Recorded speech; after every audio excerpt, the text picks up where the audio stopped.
Last week, Louise and I took a short break in the New Forest. It's truly stunning this time of year, as you can see in these photos.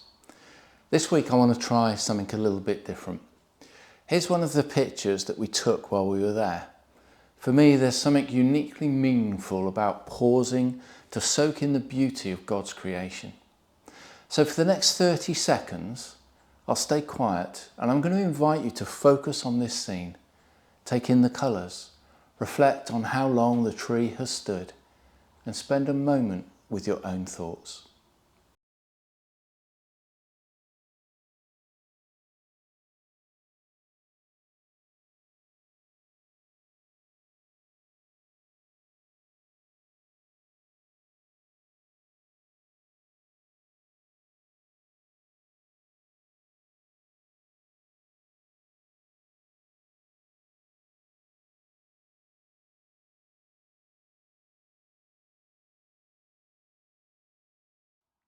So let me ask you, did those 30 seconds feel a long time to you, or did they fly by? I wonder how many of us began with admiring God's creation, only to find our thoughts wandering after a little while.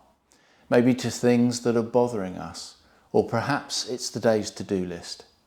I find that happens to me a lot, and I think it's pretty common. But there's something powerful about taking a moment each day to remind myself of something bigger. It helps me remember that I'm just a small part of God's vast creation. He knows and cares for me. But my perspective is limited compared to His greatness. When I make time to reflect on God's majesty, the things that usually distract me tend to lose their weight, or at least I gain a healthier perspective. Growing up in church, I learned early the value of setting aside a little time each day, usually in the morning, to pause and focus on God. People often call it a quiet time, and I'll admit I don't always manage it. But on the days that I do, my day just feels different.